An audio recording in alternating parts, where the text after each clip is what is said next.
Welcome, guys, to How the Frack We Got Here, a show that takes the news and events of the week and try to make sense out of it all. I'm your host, the most Will Buchanan, and on this show, we simply are all about the facts. There are plenty of news stations out there that simply want to do anything short but inform you. Here at How the Frack We Got Here, that's all we believe in. We go up to the left, we go up to the right, we go up to the middle and independence. We go after all sides because there's more than one side of a story to everything. And you need to know it all in order to actually formulate your own opinion. And that's what we try to do here at How the Frack We Got Here. Thanks for listening, and hold on. It's going to be fun. All right, guys. Today's date, May the 4th. May the 4th be with you. 2022, and this is How the Frack We Got Here. I'm your host, the most Will Buchanan on the Frack We Got Here. We do take the events of the week and try to make sense out of it all. Before we do get started, guys, we are a family-friendly podcast. At least we try to be, so words may fly. Also, there may be things that might be shown that might be too intense for younger viewers, so viewer discretion is advised. Aside from that, welcome. It definitely is going to kind of be on the heavy side today. Well, unless you've been under a rock or you've been somewhere like Russia where they have state-sanctioned news that just show you all nothing but happy feelings, or just been inside your own personal bubble, there is nothing we can do to avoid the next clip because we are living in some very interesting times. Demonstrators flocked to the Supreme Court shortly after Politico broke the news Monday night, an unprecedented leak of an entire draft opinion in one of the court's most consequential cases, saying the landmark Roe v. Wade decision should be overruled. Written by Justice Samuel Alito, it says there's no support for Roe in any part of the Constitution and, quote, a right to abortion is not deeply rooted in the nation's history and traditions. The authority to decide whether abortion is legal, he says, should be left to the people and their elected representatives. While the publication of the draft is a shock, the conclusion of the draft shouldn't be. It was apparent when the case was argued December 1st that at least 5 justices were prepared to overturn Roe, including Justice Alito, who was an aggressive questioner. Can it be said that the right to abortion is deeply rooted in the history and traditions of the American people? But the draft opinion says because abortion involves taking the life of a fetus, it's in a class by itself. Striking down Roe, Alito writes, would not undercut other constitutional protections, such as for interracial and same-sex marriage. After at first declining comment, the Supreme Court confirmed 15 hours after the draft was published that it was authentic. Chief Justice John Roberts launched an immediate investigation of who leaked it. He called the leak a singular and egregious breach of trust and said if it was intended to undermine the integrity of the court's operations, it will not succeed. The work of the court, he said, will not be affected in any way. But the court is now in turmoil with suspicion that one of the court's law clerks might have been the leaker. This has never happened in American history, and the court may never be the same when it comes to the trust between the justices and all of their law clerks, because it has only been about trust. The case at issue involves the fate of a Mississippi law passed in 2018, but so far blocked by a lawsuit that would ban abortion after 15 weeks of pregnancy. Lower court said it would violate the Supreme Court's abortion precedents, beginning with Roe in 1973, that say states cannot ban abortion before the age of fetal viability. That's around 23 weeks into the pregnancy. A decision in the case was expected by late June. Pete, let me ask you, how does the court plan to proceed in investigating this leak? Chief Justice Roberts has given that assignment to Gail Conway, the court's marshal, the chief security officer. Leak investigations are never easy. This one won't be, but it could lead to new security measures that make it harder to leak draft opinions, Lester. Okay, so let's just be honest. Okay, yes, that's out. And if you've seen my TikTok and you've seen my social, you've heard me turn around there and say, the person who did leak that documentation should honestly be given a medal.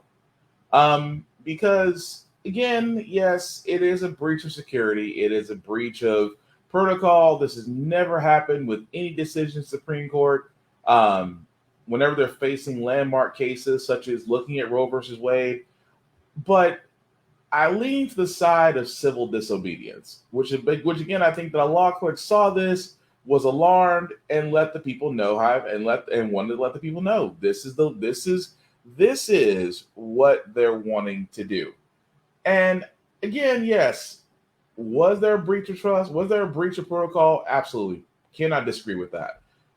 But at the same time, this is one of those situations where I think the ends justify the means. That the simple fact of the matter is that abortions, a ruling that has been in place since 1973, is possibly about to get struck down. Now, again, a lot of people right now saying, "Oh, well, this is going to happen." I said, we don't know that. This is a draft. And that's the one thing I wanted to stress very heavily. This is a draft that was authenticated, that was done by Supreme Court Justice Alito. It does not mean that this is the end decision of the Supreme Court. That being said, however, the Supreme Court is heavily conservative to the right side. It's a little hard not to be wondering what they're thinking, considering the fact that the GOP previously ramrodded in 2 Supreme Court picks under Trump in record timing to make sure that the Supreme Court is overly conservative and will possibly rule in their favor and those of pro-life people. But with that being said, the rest of the country, again, seems to be, for some odd reason, divided over the fact of a women's rights. And I'll be honest with you, these are just things that you just simply cannot make up. Americans say the decision over abortion should be between a woman and her doctor. There was another number in the poll as well. When asked this way, should the court uphold Roe versus Wade or overturn it, a majority, 54%, supported upholding the decision. 28% support overturning it. ABC's Rachel Scott has been reporting on this issue for many months now on the major changes already at the state level affecting millions of women. And now this leaked draft ruling from the court set to potentially affect women across this country. Rachel Scott from Ohio tonight. If the Supreme Court ultimately overturns Roe versus Wade, at least 26 states likely to quickly ban abortion outright, including right here in Ohio. If abortion is outlawed in this state, what would you think? Well, I'd say they are denying us our rights. Period. It's a woman's right to her body. That's just not right. You sound concerned. Yeah, I'm upset. But for others, today's news a big victory. I think it's a long time coming, and I think there should be a ban. Even with all eyes on the Supreme Court, states around the country, including many across the South, are already tightening restrictions, forcing women to travel far from home to get an abortion. Here in Cincinnati, abortion providers we spoke with say they've seen women coming from as far away as Oklahoma. And tonight, Oklahoma's governor signing a bill banning abortion as early as 6 weeks before many women even know they are pregnant. Clinics there were already booked out for weeks. We spoke with Nicole, a single mother of 2 boys. She was told she had to drive to Kansas to get an appointment. What was that conversation like on the phone when you were trying to schedule that appointment? I was devastated. I started crying. I didn't know what my next step would be. I just couldn't believe it. And as I was crying, she was amazing. She's like, you know what? We can't do it here, but I can help you find a different facility. It's going to be in a different state. The impact of the new laws already felt in the states. And if the Supreme Court does in fact overturn Roe, change will sweep across the country.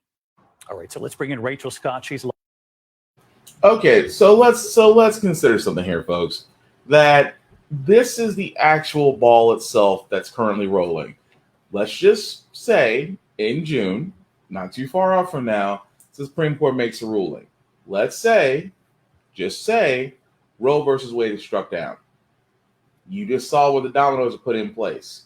There are already 13 states that have laws put in place that the moment that Roe versus Wade is struck down, that you don't think for a second those same 13 states will put in abortion laws immediately and effectively.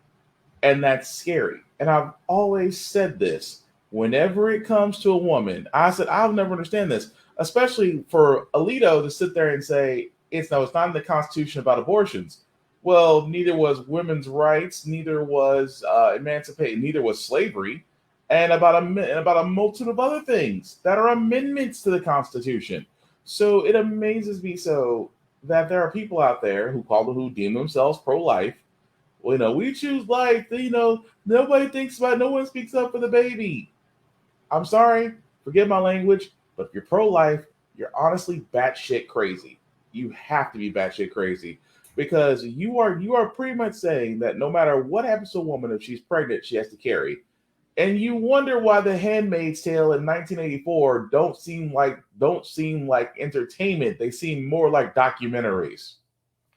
Well, we wonder what Joe feels about this because, being that he is the current president, being that, we are in the midterms, being that this abortion case leak will become a hot topic in the very next couple of months. What will Joe stand? Will he say something right? Will he say something proper? Will he completely dodge it like the two-step on Dancing with the Stars? Let's find out.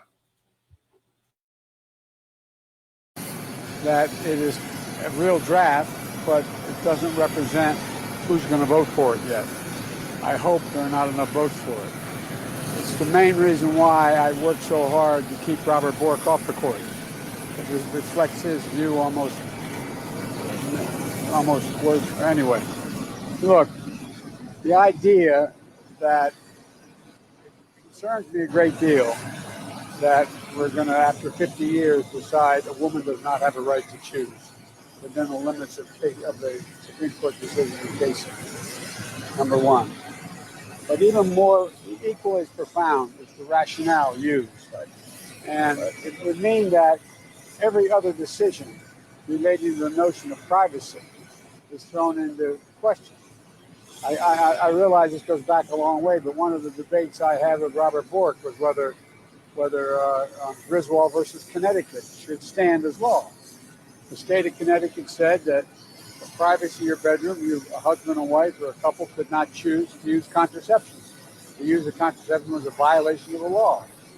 If the rationale of the decision as released were to be sustained, a whole range of rights are in question. A whole range of rights.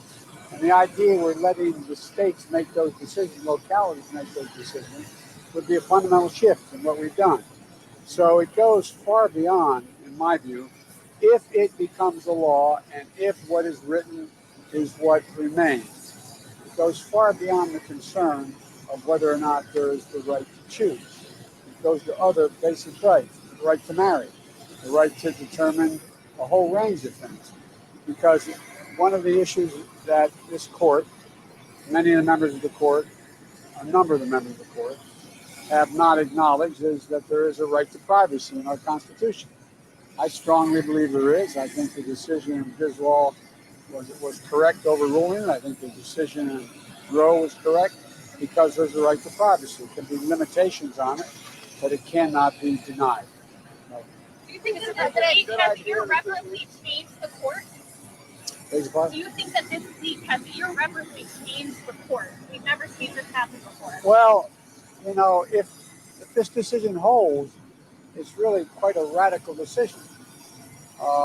And again, the underlying premise, and again, I've not had a chance to thoroughly go into the report, the decision.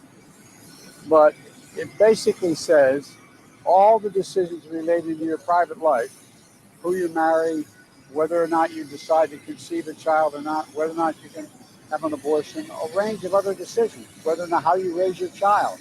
What does this do? Does this mean that in Florida they can decide they're going to pass a law saying that same-sex marriage is not permissible? It's against the law in Florida. So there's a whole, it's a fundamental shift in American jurisprudence. Okay.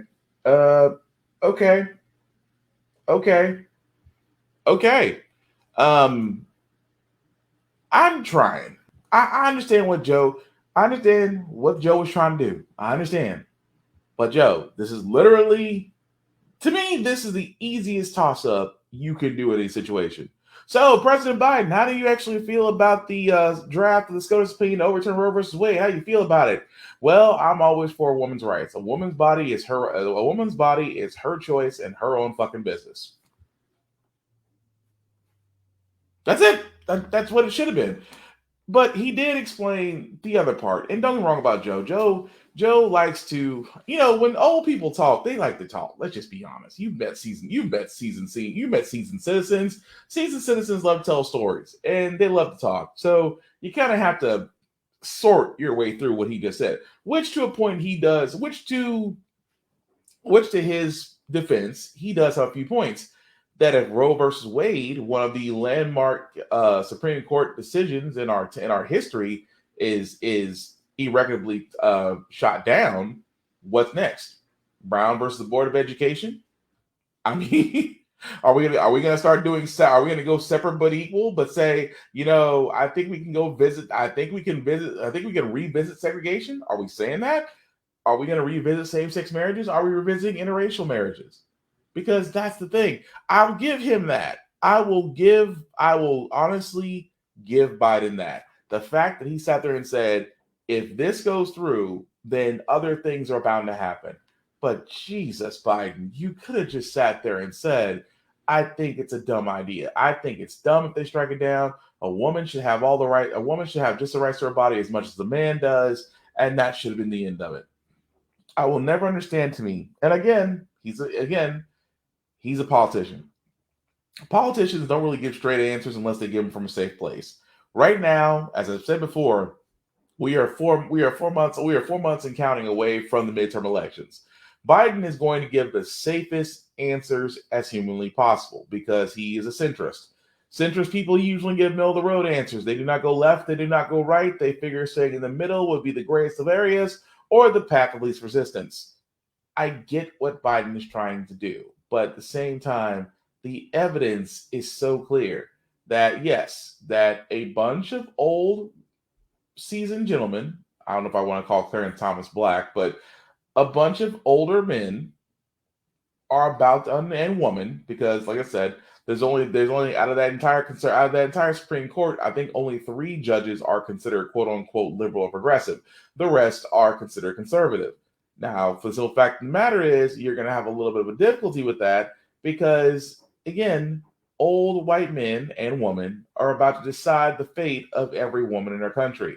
And I've never understood that concerning the fact, if you go back, keep in mind, if we go back and we see these very same Supreme Court justices get asked the question of Roe versus Wade and would it be upheld, you'd be shocked and amazed to see their answers are different.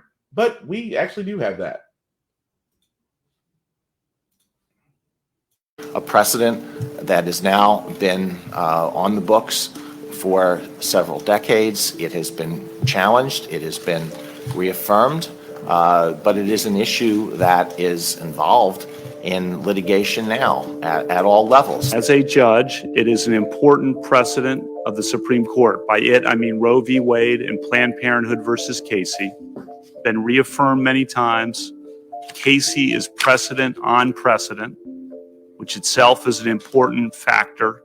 Do you view Roe as having super precedent? Well, Senator, a super precedent is in numbers, 44. It has been reaffirmed many times. I can say Yes. that. Part of being a good judge is coming in and taking precedent as it stands.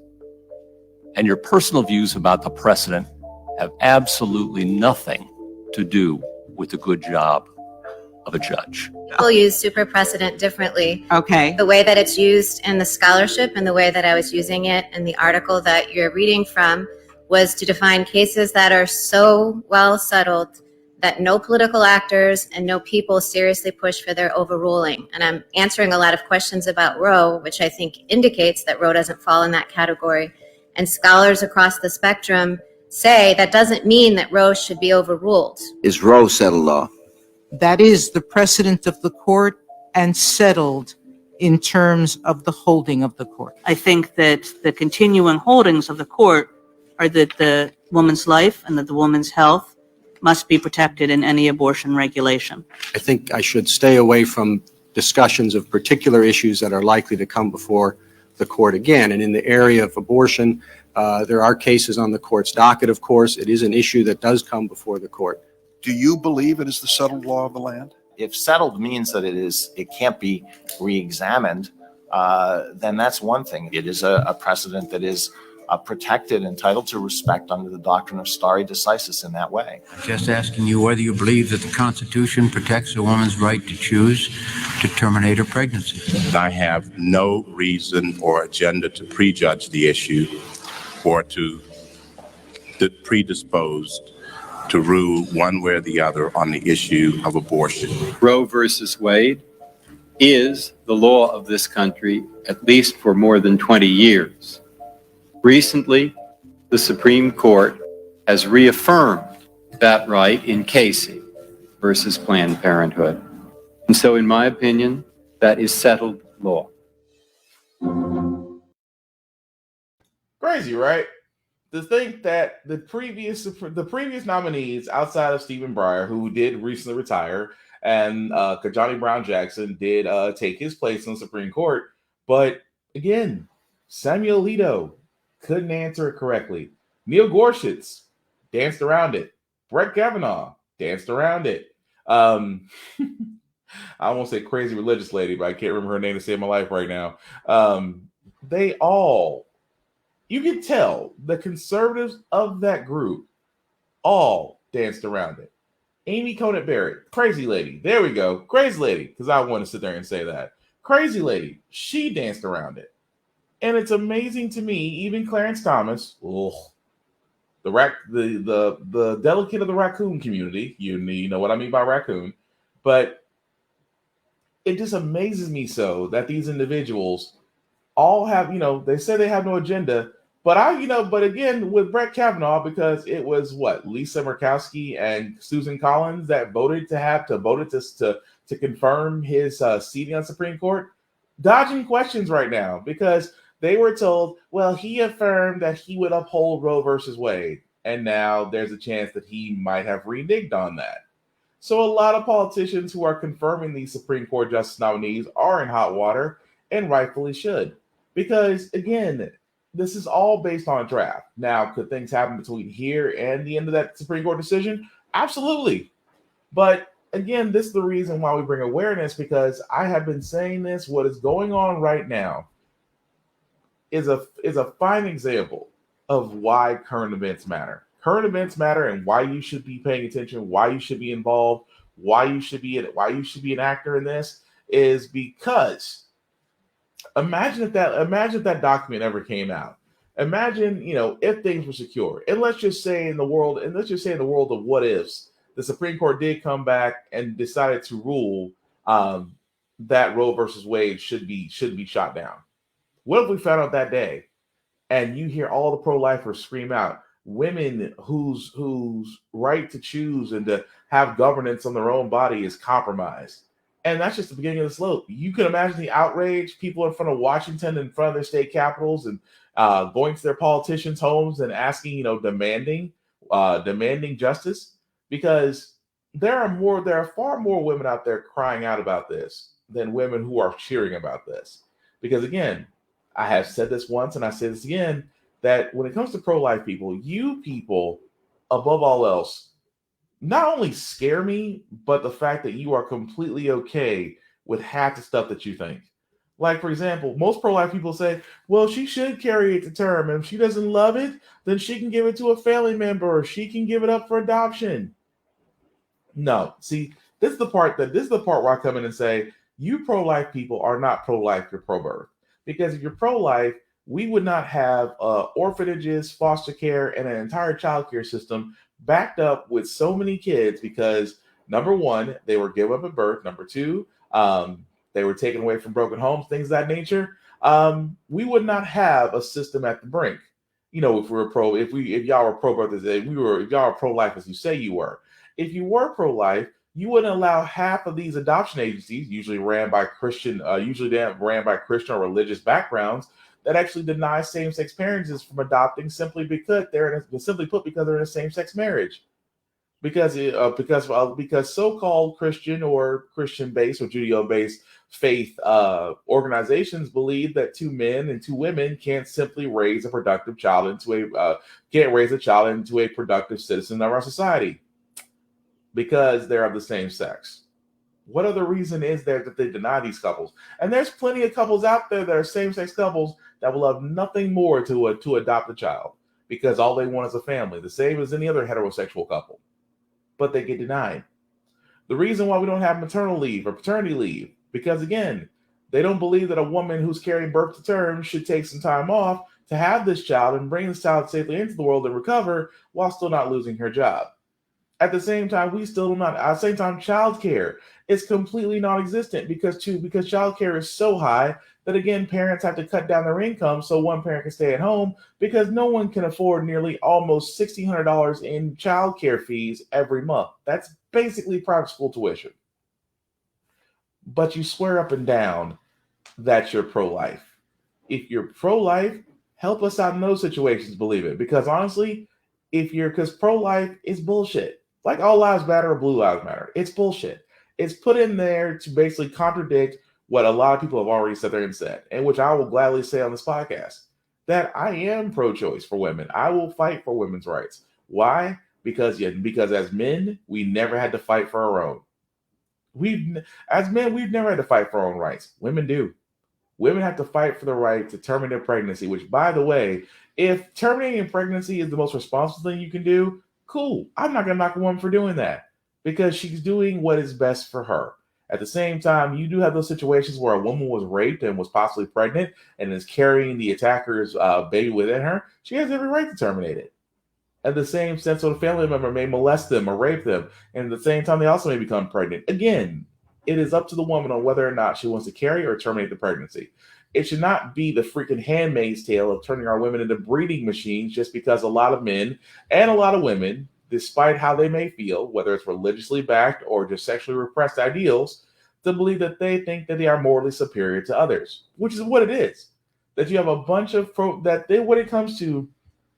when it really comes to pro-life people believe they are morally superior because they believe what they're doing is so right. And that is the fucking problem. Aside from the fact of just letting a woman be. A woman's body is her own fucking business. But it has also been brought to my attention on this podcast that apparently we cover nothing but left news. And every time I hear that, and trust me, I see comments all the time on my podcast. People love it. People don't like it. People say you don't do Fox News. You're not a real news station. Well, number one, Fox News isn't a real news station. The last sexual harassment suit they were into, Fox News declared they weren't a news station. The fact that you still see Fox News Channel doesn't mean anything. HLN is not a news channel. The Daily Blaze is not a news channel. InfoWars, when it was running, it's not a news channel. Because you know why? All those were brought up in deposition cases, and all of them also the same thing. We are not a news channel. So miss me with you're only doing the left news. We only go, as I said, the thing about this podcast is we only cover things from certified sources with actual journalism to where we can back up what we say. So, but again, I digress. I want to do a little experiment. So for the next couple of clips, I want to show something. Using current events right now. Using current events. Let's just say, we went to Fox News and we went to Laura Ingram. We went to Sean Hannity. We went to douchebag Tucker Carlson. All of them talking about the abortion leak draft. Want to know what they said? You shouldn't be surprised. And this is a Fox News alert tonight. Politico is reporting on a leaked draft of a Supreme Court opinion in that Mississippi abortion case, and that Justice Samuel Alito has been assigned the majority opinion, which, according to the draft, means Roe versus Wade will be overturned. Now, what does this mean? This returns the abortion issue to the states, which pre-Roe is where it always was. So, in other words, some states will allow abortion liberally, some states might ban it, some will find what they believe is a middle ground. But I want to say this very clearly tonight. No matter what you think about this outcome, the leak itself represents a shocking and unprecedented breach of the court's confidentiality, which is sacrosanct.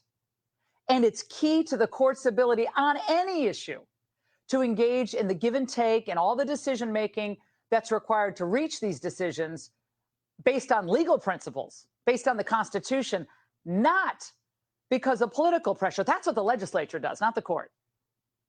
And those who clerk at the court, especially the law clerks, they are afforded a tremendous privilege.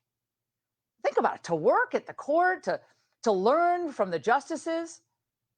But the inviolable deal that you strike when you accept that clerkship, which is the most coveted thing you can have as a young lawyer, is that you swear confidentiality regarding everything you see and everything you hear, and especially the internal deliberations of the court, especially that. It is not up to a law clerk to decide when the decision of the court will be announced. And it is not up to a law clerk or any employee of the court to leak a decision in what is a naked attempt to try to change the outcome before the final opinion is issued. Now, why am I so passionate about this tonight? I actually know what I'm talking about. A lot of people on television tonight don't know what they're talking about. I was a Supreme Court law clerk. And I know because I saw it. Opinions go back and forth. Drafts of opinions go back and forth. Language changes. Sometimes even votes might change. Maybe a justice will see an argument he or she didn't think of. It's rare, but it does happen. But this is all done confidentially to encourage this free exchange of ideas that's always deemed by everyone, doesn't matter what your political background is, doesn't matter. It's deemed essential to the proper functioning of our nation's highest court. Now, Chief Justice Rehnquist, in our orientation session at the court, said to all of us, so there are 9 justices, 4 clerks for each chambers usually, about 36, and then a couple of the retired justices still have clerks that are still at the court. But it's not many young people, right? It's about 36, 40 young lawyers. He looked at us and he said, if you leak anything from this court, you can kiss your legal career. Bye-bye. Done. Yeah, we remember that. And through the entirety of the court's history, no matter how controversial or disruptive the court's decisions have been, and I'm talking decades of decisions on freedom of religion, rights of criminals, same-sex marriage, none of those draft opinions ever leaked. You know why? Because everyone in that building understood that was a line that could never be crossed. And it is a sad commentary that someone in that building took it upon himself or herself to totally usurp the role of the justices and hijack the court's deliberative process. This was a bald-faced attempt to tip the balance of the vote one way or another. Now, we know which way. The leaker undoubtedly hopes, right, that this leaked opinion will drive activists to the court's doors. Remember, they were desperately banging on the doors during Brett Kavanaugh's confirmation hearing? And they think that's going to have an impact. All the activists outside screaming, people with all the colorful signs, that's going to have some impact that will have one of the justices in the majority change his or her vote. But once again, it looks like the left will just smash an established government process to get their way. Do anything in their power to stop a principled conservative majority from issuing a ruling on a pending case. This leaker is going to be sorely disappointed and should be immediately discovered and disbarred. Hey, Sean Hannity. Okay, so I apologize for the first 5 minutes of this. We still got 2 more clips to go through. Well, Laura Ingram, ladies and gentlemen. How do we put this in ever so words? She had, with a platform such as hers, you thought she would speak out about women's right to choose, being that she's a woman herself, maybe not a fembot, we don't know, but hey, we don't judge. But the thing about it is, you think she would take the moment to talk about women's rights, how this would affect women, but no. In true Fox fashion, she goes after this leak is such a bereavement. It's such a crime against the security of the Supreme Court justices. And I was a clerk for the Supreme Court justice and this and that and the other. Okay. That's all you ranted about for 5 minutes. Not the fact that the possible future ruling could change the way women actually get access to abortions. Because let's be honest, abortions won't stop. They won't. Abortions will just be more dangerous. The reason why this law was put into place is that abortions can be done safely and with very little risk to the woman in this situation. Don't think for 1 second just because they may possibly ban or outlaw abortions that's not going to stop. Not as many times as GOP representatives still get people pregnant. But again, with Laura Ingram, I'm not surprised about this. This is her whole thing. She told LeBron to shut up and dribble. She sat there and was completely on the insurrectionist side. I call them white supremacists on January 6th, because she sat there and talked about, oh, this is going to drive the activists to go up to the windows and bang on it like they did at Kavanaugh's. Nobody banged on anybody's window during Kavanaugh's hearing. I believe you're getting that confused with January 6th, when, your supporters and your watchers decide to try to overturn an election count. I think you meant them. But it's okay, Laura. We understand. When you get angry with all this displaced hatred and every other rhetoric that you spit out, and they always say the left. They always say the left because that's Fox News. Fox News always has to say the left, because you don't hear any other news station out there say the right.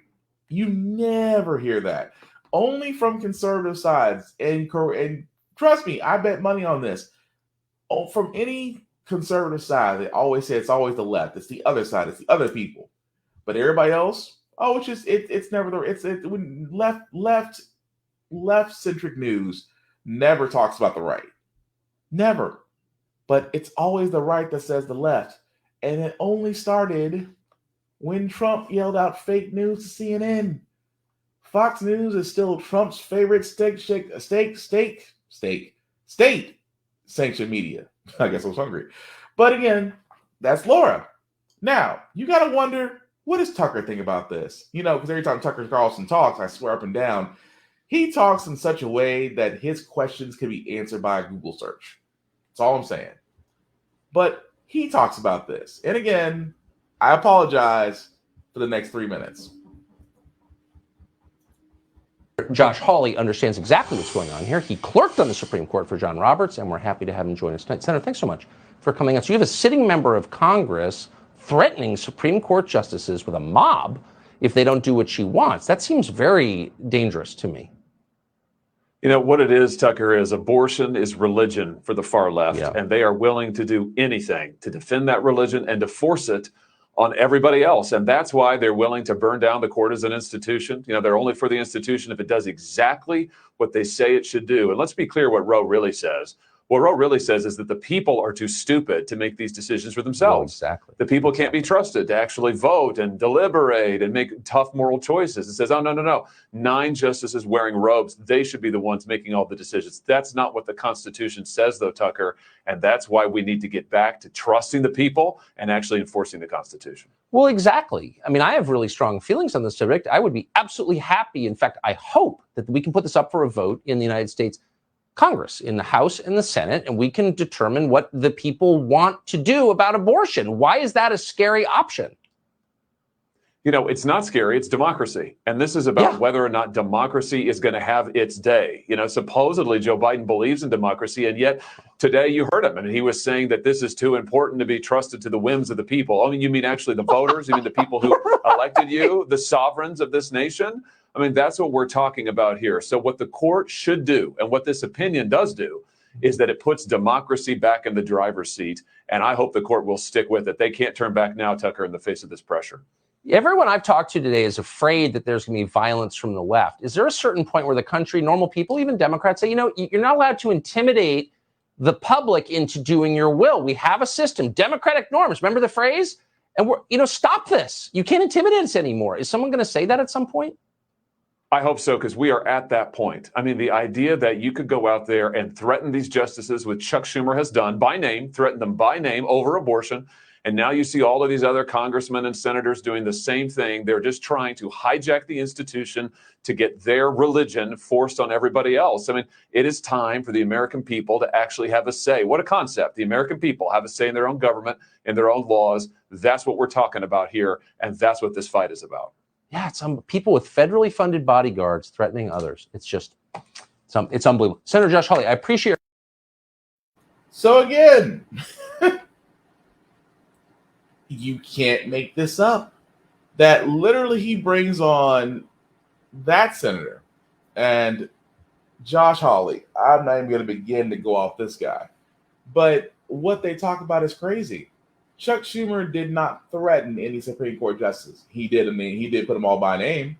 He did name Amy Coney Barrett, who got railroaded in before Ruth Bader Ginsburg body turned cold. He did talk about Brett Kavanaugh, who again was railroaded in at the time when he had sexual assault allegations put to him on a curl-tailed FBI investigation that was personally handcuffed by Donald Trump.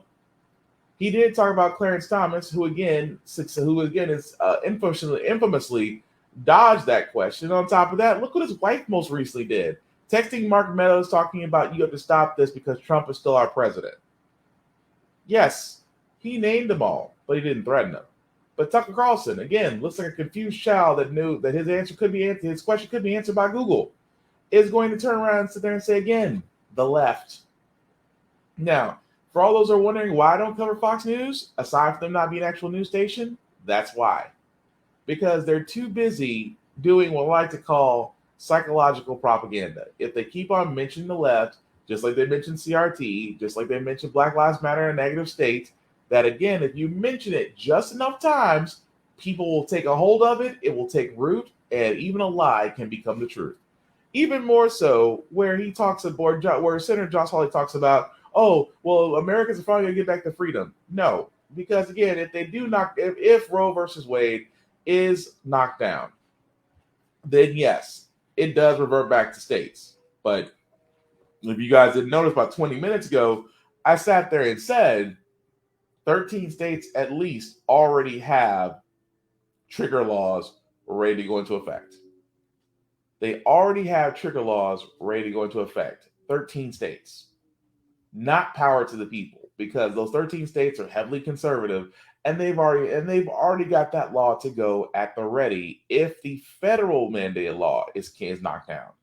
So it's not power to the people, because that's the problem. See, here's the problem I have with the GOP before we get to Hannity. The problem I have with this is that I don't know what it is about GOP. Why do y'all believe in the power of small government except when it benefits you? Because when it benefits you, you're all like, oh, this is just the law of the land. But when it goes against it, then you want to turn around and say the government's overreaching. Don't believe me? Put it this way. Corporations, rich people wanted tax breaks. What did they do? Overreach. Well, these are the job creators. If we give them the bonuses and breaks, then they're gonna create more jobs. They're gonna be able to bring more people in and get back to work. What if Americans need a tax break themselves? Well, what for? You guys, that just makes you welfare. You can't mooch off. You gotta get out there and work. But again, if people push against that opinion, what's the first thing they're going to say? Oh, that's overreach of the government. Because remember when President Obama was around and they were afraid that President Obama at the time was just going to go through the hood, just giving out money and Obama phones and all this stuff. That's what Fox News was saying. And it never happened. There are still some disillusioned black people out there that believe that President Obama didn't do anything for them. And there's quite a few of them that believe that. But again, with Fox News, along with the GOP, with this whole example of small government is bullshit. It's literally a smokescreen. The GOP, we saw what happens. Number one, you want to know how I know the GOP small government approach is bullshit? Look at the last time they had the Senate and the presidency, and and the Democrats had the House. How much stuff did they get sent through with literally no problem? They used the shit out of the government to get what they wanted. And now when they don't have it, now they're screaming about the states' rights. So yeah, a little bullshit. But thanks for watching this far, guys. We got one more because, again, I wanted to prove the fact of why we don't use Fox News. And Hannity, go ahead and bring it home, sir. And welcome to Hannity. All right, we begin with news just breaking right now at this minute, and we start with a Fox News alert. Now, according to a breaking new report from Politico, the U.S. Supreme Court has in fact voted to overturn Roe versus Wade. If this report turns out to be true, abortion will now be regulated at the state level, meaning it is not going to be illegal probably in most states in the United States. There'll be varying restrictions. One of the biggest issues involving this case has to do with whether or not Roe v. Wade, and this is what conservatives have often believed, constitutionalists have believed, originalists have believed, is that it enumerated a right that did not exist within the Constitution. What's interesting about this is the draft opinion, unflinching repudiation of the 73 decision guaranteeing a federal constitutional protection on abortion rights, as they report in Politico. Planned Parenthood versus Casey that largely maintained that right. If this report is true, Justice Alito writes, Roe was egregiously wrong from the start, and we hold that Roe and Casey must be overruled, he writes in the document labeled, quote, opinion of the court. It is time to heed the Constitution, return the issue of abortion to the people's elected representatives. That's where the issue of judicial philosophy comes into play. Do you enumerate a right not specifically spelled out in the Constitution, or should it be up to the states, which is what conservatives have always argued? Deliberations on controversial cases have in the past been fluid. Justices can and sometimes do change their votes and opinions as their opinions are circulated among the different Supreme Court justices. Major decisions can be subject to multiple drafts, vote trading, sometimes until just days before the decision is unveiled. But the real heart of Alito's words, if in fact this remains the final decision, would be Roe was egregiously wrong from the start. Its reasoning was exceptionally weak, and the decision has had damaging consequences. And far from bringing about a national settlement of the abortion issue, Roe and Casey have inflamed debate and deepened division in this country. If we look at what they're reporting, a person familiar with the deliberations, according to Politico, said that 4 other Republican-appointed justices, Clarence Thomas, Neil Gorsuch, Brett Kavanaugh, Amy Coney Barrett, voted with Alito in the conference and held among the justices after hearing oral arguments. This is back in December. We don't expect the final decision until sometime in June, maybe July even, usually in May or June. But the 3 Democratic-appointed justices, Breyer, Sotomayor, Kagan, are working on 1 or more dissents that would be part of any final decision that comes out. But it's going to be interesting to watch. This will absolutely be demagogued by the left in the country. But at the end of the day, the document labeled as a first draft of the majority opinion, it would indicate they may be leaning as of tonight to overruling Roe v. Wade. That is considered a precedent. The inescapable conclusion is the right to an abortion is not deeply rooted in the nation's history or traditions. The Constitution does not prohibit the citizens of each state from regulating or prohibiting abortion, the draft concludes. In other words, abortion will not be made illegal by the federal government. It will be up to the states to decide. Roe and Casey abrogated that authority. We now overrule these decisions and return that authority to the people and their elected representatives. We'll have a lot more in this breaking news straight ahead tonight. But this is pretty interesting. Now, just to be very clear here, even though this is a draft, sounds like the likelihood that's where their decision is headed towards. So we'll watch this very closely. Hey, Sean Hannity here. Hey, click. Well, that was a whole lot of reading for someone that wasn't even on site. Again, this is the reason for all those that watch, if you're expecting more Fox News, that's not going to happen. Why? Because I wanted to prove a point. I wanted to prove a point that that's not news. You literally heard 3 of the so-called top shows. Because it used to be Bill O'Reilly, so thank God he got reduced to a podcast. But Laura Ingram, Tucker Carlson, Sean Hannity. What was the difference between all 3 of them? They all mentioned the left. The left's gonna have an issue with this. The left's gonna have a field day. They're gonna have mobs outside. That's not news, folks. That is literally aimed propaganda with repeated words over and over again to put into your head that this is associated with something bad. They could have just reported the news and just sat there and said, yes, the leak was terrible, which again I agreed with. But I also sat there and said there's such thing as civil disobedience, and that someone had to basically be a catalyst or a whistleblower to get the rest of the nation to realize, hey, they are going to come after women's rights. And the thing about it is, if I was Biden, I'm not going to lie. If I was Biden, if I turned around and sat there and said, well, we are going to push forward, because they are trying to do that. Schumer's trying to push forward with making amendments to the Constitution for abortion. It might be a little too late, but again, they're trying. But with that being said, though, with Fox News, that's all they do. They turn around and hyphenate the fact of what the left's going to do and versus doing actual journalistic reporting. Hence why Fox News is not a news channel. Thank you for coming to my TED Talk. We'll never do Fox News on this podcast again. Just I want to prove a point. But moving right along, guys. If you're like me, and as you can see, I do live in an apartment, but I am looking for a home. It's going to be a little difficult, especially in states like Florida, where the rent prices, along with looking for homes, are freaking ridiculous. Laura Gilmain and her daughter Carson have 30 days to find a new home. How many properties do you think you've explored? Thousands.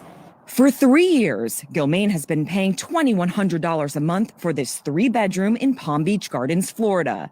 But last month, she got a letter from her landlord. Due to unforeseen circumstances. Her new rent, $3,200 a month.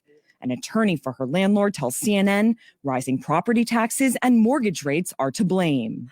I freaked out. We can't do it. There's a housing affordability crisis. Home prices are sky high, forcing more Americans into a competitive rental market. Gilmain, a single mom and disabled veteran, is reliant on rental assistance from Housing and Urban Development, or HUD. She already had fewer options, but now landlords looking to capitalize on rising rents are less willing to accept the strict guidelines of her rental voucher. How critical is the HUD voucher to your existence?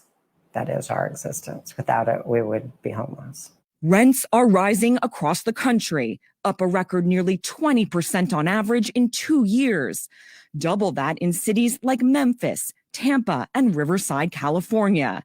But the Miami Palm Beach area tops them all at 58%, nearly 3 times the national average. When there's a hurricane, it's illegal for gas stations to jack up the prices.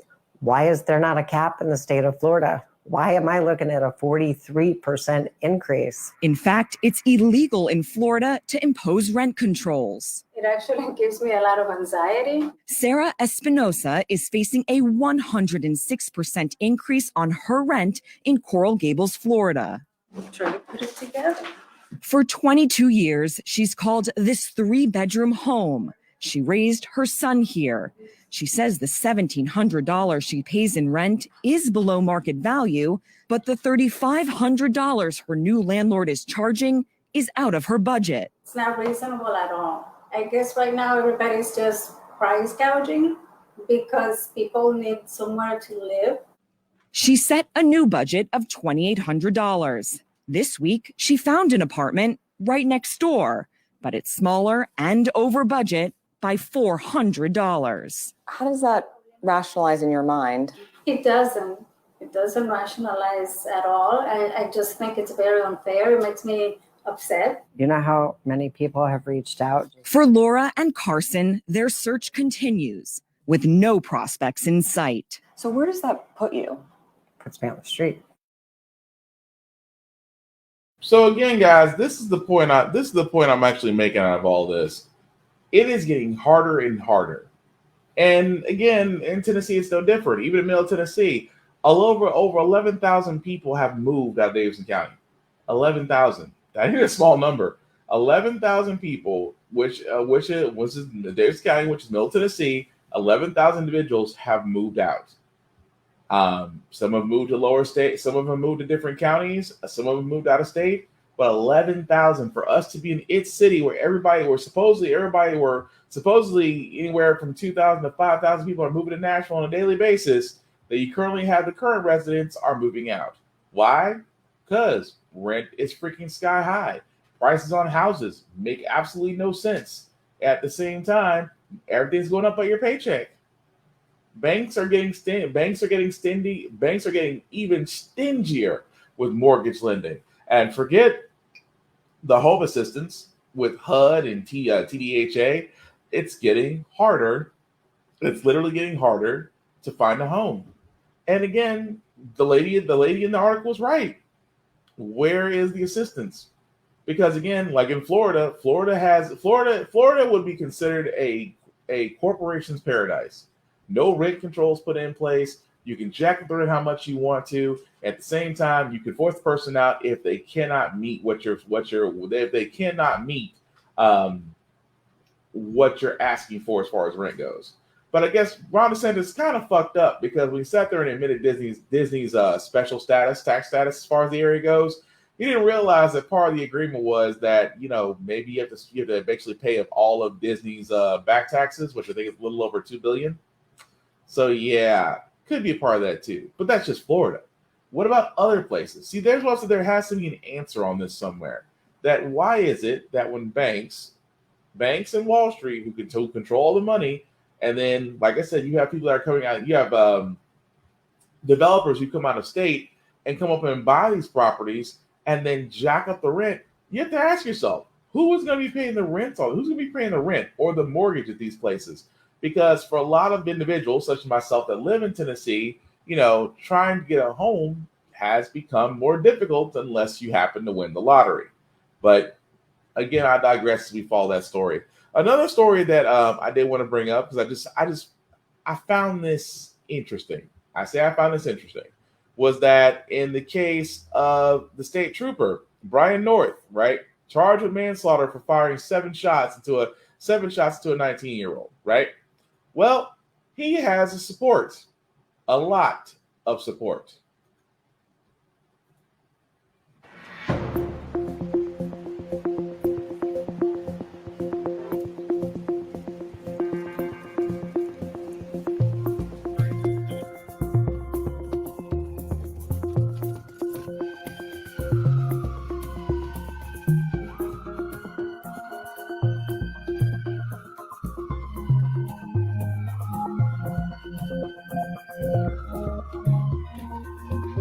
We are here to stand for justice.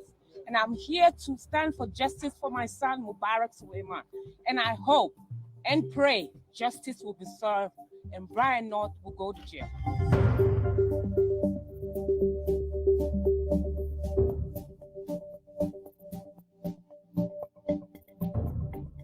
On behalf of the State Police Union and our members, we're here to, regardless of who it is, when our troopers are what we believe to be prosecuted for doing their job, we will defend them. We will defend their actions when we believe that they are justified in doing and performing their duties to protect the public.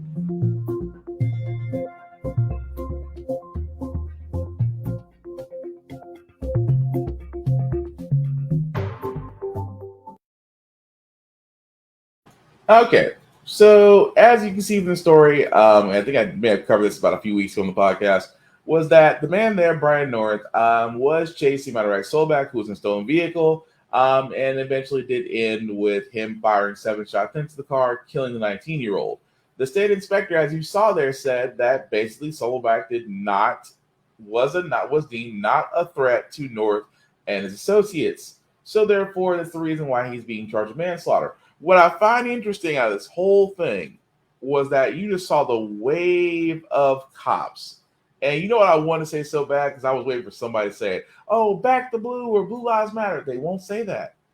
And at the same time, it's amazing they're coming and say, well, we're going to come to his defense because no one else is. Sure you want to do that? Because again, this always comes this whole thing is that when a cop shoots a black person, and the black person's not there to defend himself, it usually follows with character assassination, things of that nature.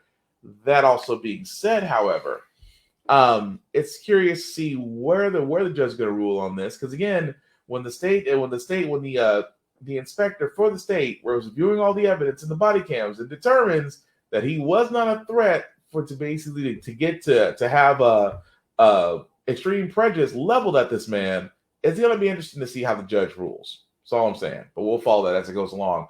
Another story I wanted to capture because of the Staten Union unionization that happened for Amazon in New York. A second site was trying to attempt to do the same thing. Unfortunately, did not yield the same results. News out of New York, where Amazon workers have voted not to unionize a second Staten Island warehouse location. NBC's Antonia Hilton is in Brooklyn with more. So, Antonia, what happened? Hey, Katie. Well, just moments ago, we were with Amazon labor union organizers as the result came out. Ultimately, the vote here came down to 618 no's and 380 yes. About a 61% turnout of the employees at this Staten Island warehouse called LDJ5. And there was a lot of anticipation and pressure behind this vote because of the first historic win. Organizers were hoping that this one would really cement this as a pattern, that would look like the dominoes were falling and Amazon would have to expect a sort of new labor movement among its young staff at warehouses like these. But the organizers are incredibly disappointed. You know, one told me that obviously this is a big disappointment on the day right after May Day. They were really hoping to build this momentum and to build relationships at other warehouses. They say they're still in contact with hundreds of other warehouses and more will be brought to a vote soon. But there is a lot of disappointment among the young Amazon employees who spent weeks meeting at bus stops and hosting events, trying to convince their colleagues to organize and fight for better pay and protections in the workplace. It may be early to determine this, but any idea why so many of the workers said, you know, it's not for us in this warehouse? Well, for a while now, over the last couple of weeks, as we've gotten to know employees who work at these different warehouses, we've been hearing that this is a unique warehouse. It's much smaller than JFK 8, the first one that voted yes. And that smallness means that some employees aren't really working shoulder to shoulder. They're not quite as close, as tight. People also get spread out a bit more. And some of the workers have alleged that in the recent weeks, Amazon managers have purposely isolated some employees from others so they couldn't talk about things like unionization. There are many part-time workers there, too, who are students or they have other jobs, and Amazon might not be the center of their life. And so people were saying, you know, for some of those workers, this just might not really get them going, and it would be hard to convince them to vote yes. And so the conditions at this warehouse meant for many of the organizers they had to take a different tactic. But people are now saying, you know, don't write off the next stages of this movement because there are other warehouses that are much more like JFK 8. So they say they're going to continue their efforts now, Katie. Antonia. So usually in that situation, yes. Unfortunately, the second site in Staten Island should decide to vote no. It can be taken however you want to take it on that one. I still say it's in fact it's Amazon doing what they do best. Doing just enough to the point to where it's not involving lawyers with union busting, especially when you're separating others from talking about unions, and doing everything you can to make sure that you don't have enough side to unionize. Now, I keep saying this all the time. If corporations have nothing to hide, then they should be able to be held accountable by unions. The fact that, you know, you have corporations like Starbucks, like Amazon, and various other places that are doing their hardest, even going to certain firms on how to do union busting without actually calling it union busting, tells you everything that you want to know. Tells you everything. Now, again, I will never stop saying this because it's the point. Unions work. Do not try to collectively bargain agreement by yourself with a corporation. That's pretty much like an ant going up against a wave. It's better to do it in numbers. You've seen what happens in previous strikes with Kellogg's, and John Deere, and Tyson. All of them got better results for going on strike. It may have taken a little while to get there, but they did eventually get there. Unions work, plain and simple. Moving right along, guys. Again, I told you that I was worried Elon Musk buying Twitter, and I sat there and said, nobody buys something. Rich people don't buy something unless it makes them money. And I was not surprised when this news came out that Elon Musk had told banks that he agreed to help. He told the banks that agreed to help fund his $44 billion acquisition of Twitter, that he could crack down on executive board and pay at the social media company in a push to slash costs and develop new ways to monetize tweets. Monetize tweets. I sat there and I told you, rich people do not buy social media platforms unless they're literally and figuratively trying to make money off them or get their money back and then some. And I sat there and said it best. What do rich people usually do with social media platforms? Social media platforms are all about monetization. I mean, let's be honest. With Facebook, with YouTube, with Twitch, with almost generally, dang, I just got tongue tied for a second. With TikTok, again, all social media platforms all monetization if you have enough followers. If you have a steady stream of followers, you can be monetized. Nothing wrong with that. If you make it, cool. But Elon Musk is going to do that for Twitter. And that's what a lot of these places are heading. A lot of these places are heading to that now. A lot of these places are heading to this whole thing about monetization. And rich people will do anything more as long as they can make more money, then that's what they'll keep doing. It's plain and simple. So again, I think Twitter's days of free speech might be seriously numbered. But speaking of things that are just, deserve an aha moment, the U.S. State Department has finally acknowledged that WNBA star Brittany Griner is being wrongfully detained. It only took them 3 months. The department is ramping up efforts to get WNBA star Brittany Griner released from Russia, declaring today that she is being wrongfully detained. Griner has been behind bars for 75 days. She was arrested after Russian officials say they found cannabis vape cartridges in her luggage as she went through airport security. That's one of those things, guys, I sit there and say that it took you 3 months to figure this out. 3 months. It took you 3 months to figure this out. Again, that just means that what that basically means, the State Department will ramp up their efforts to basically get her freed. But let's be honest, with Russia invading Ukraine right now, and Russia and the U.S. are not on the best speaking terms, it might be a little overdue before we actually get to that part. But it's just nice to finally see that after about 3 months, we can finally acknowledge that yes, she's been there a while. Which tells you a lot about Americans. Well, you know what? Not going to go there. Anyway, we're going to go and move forward to our feel-good segment. Because usually on How the Frack got here, we usually cover a lot of things that are doom and gloom. Sometimes make you lose your faith in humanity. But hey, it's midday. It's midweek. It's hump day. Hopefully tomorrow's Friday Eve. Basically, hope to look forward to doing, if you're looking forward to me, you're looking forward to Dr. Strange on this weekend. But anyway, we want to leave you all some good vibes, some feel-good methods. And I think we'll do it with this one because who doesn't like the fact of window washers at a children's hospital that go a little bit along the extra mile to make kids feel great? Check it out. Back now with our play of the day and a surprise visit from the Avengers. Take a look at who appeared at Riley Hospital for Children in downtown Indianapolis. Yep, that is Thor, the Incredible Hulk, Iron Man, and Spider-Man rappelling down the walls, spreading cheer and giving not in the galaxy super professional window washers. They love making the kids smile and laugh, and the guys outside the window say the kids inside are the actual superheroes. And that is a wonderful children's hospital. I used to live in Indianapolis. Yeah, I just love the reaction on the kids when they come swinging by.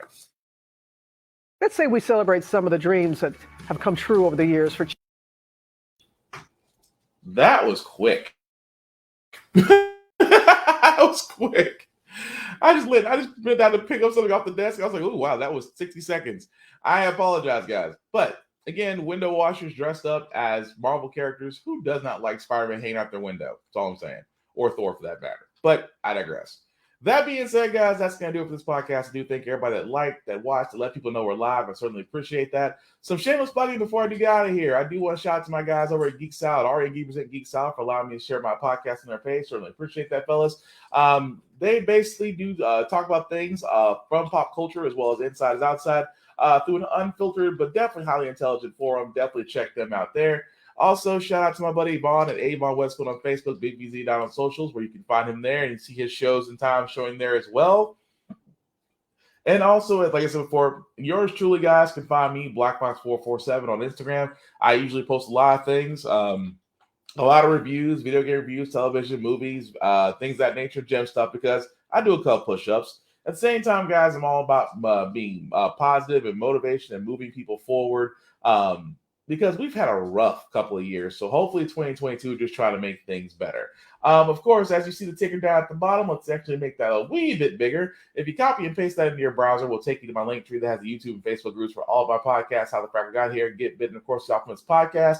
Definitely check it out there. And finally, guys, as I usually say before, until it's finally over and done, please wear a mask. COVID-19 is still out there. Yes, it may feel like, not a lot of people are getting as much anymore, Maybe more people are getting shots. Maybe more people are getting the boosters. I certainly hope so. But still, we still have to be vigilant. We still have to be protective of each other, because until the last case is gone, it's simply not going to be over. So again, be prevalent, be protective, and that's how we can help each other. At the same time, guys, literally just try to be nice to people. Show some kindness. It takes zero energy to be nice. It takes 100% of your energy to be a dick. At the same time, if you have the ability to make somebody's life great, whether it's a minute, day, an hour, or a lifetime, go ahead and do so. The world can use more random acts of kindness. That also being said, guys, how the Frack we got here is not all about we're not about trying to change your mind, reinvent the wheel, and do all that mess. We are simply giving you all the information from respectable news sources to allow you to make up your own mind for yourself, but we do provide a lot of perspective that goes beside it.